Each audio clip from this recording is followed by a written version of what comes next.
now that we opened the spooky box and we see the cute scary faces pattern in it, I'm going to show you what I made with mine.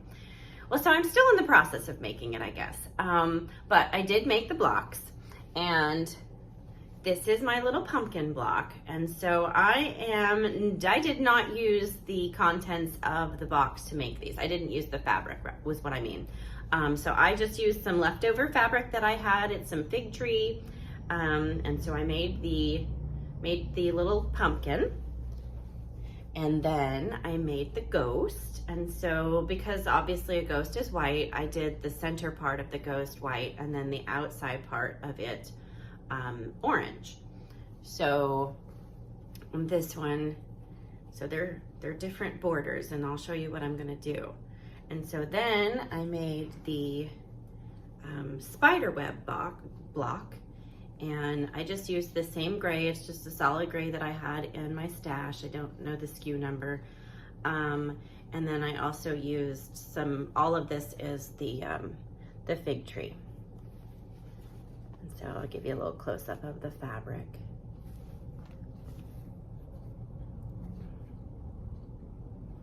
And so what I've decided that I'm gonna do with these is I'm gonna border them kind of like a log cabin.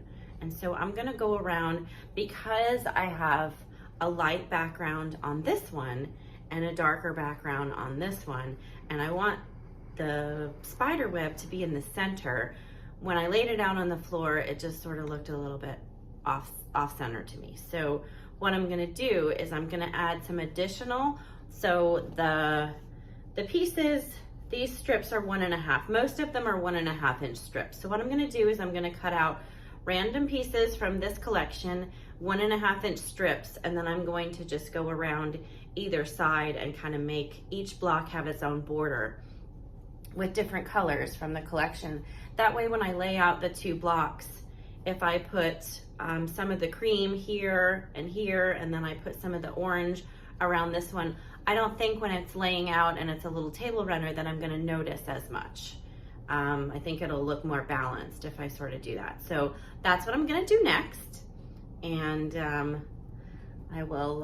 I think I'll put it on a time lapse, excuse me, and let you watch what I'm gonna do so it's not too long.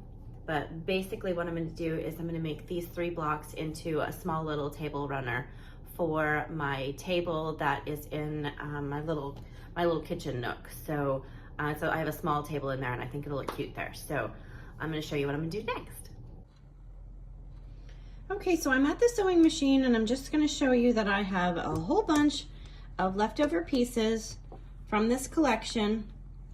They're cut into 1.5 by 3.5. So each one is 1.5 here and 3.5 here. And so what I'm gonna do is I'm gonna border these 3 blocks. They're 9.5 inches, and I'm just gonna make them a little bit bigger, and so that way it'll make this one having the dark on the outside maybe look a little bit more like it belongs. And so there's the picture of the pattern. Really, really cute. And so I'm just gonna do one of each though. So I'll show you how I'm gonna do that right now. So this is the layout that I have decided, and I have it just laid out on my floor here. When I do piecing, sometimes I just stick it on the floor behind my sewing machine, but I'm gonna break it down just to kind of show y'all what I have going on here. So I have 3 pieces. This is a 1.5 by 3.5. All 3 of these are 1.5 by 3.5. And so I have 3 sewn together on either side and one in between the 2 blocks. These cornerstones on the end, these are a 1.5 inch square. So I just made the blocks, these 3 center blocks, just like I did it from the pattern. I just followed the pattern exactly. And then in order to make the border, I did, I did 30 of the 1.5 by 3.5 pieces, and then I did 8 of the cornerstones. So that's the additional cutting that you'll need if you want to make a little table runner like mine. So you'll just need 30 1.5 by 3.5 inch strips, and then 8 cornerstones that are 1.5 inches. So I'm going to finish sewing these last couple pieces, and then we'll be ready to put it all together and load it on the long arm.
It's all pressed. Doesn't it look great?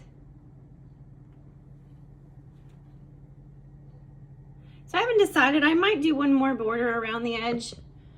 I'm going to just let it marinate in my mind and see what I decide. But anyway, I hope you have enjoyed this video, and I can't wait to see what you're going to make with your 2022 Spooky Box by the Fat Quarter Shop. Make sure you tag me so I can see if you do something different than the pattern that's provided. Have a great day. Thanks for watching.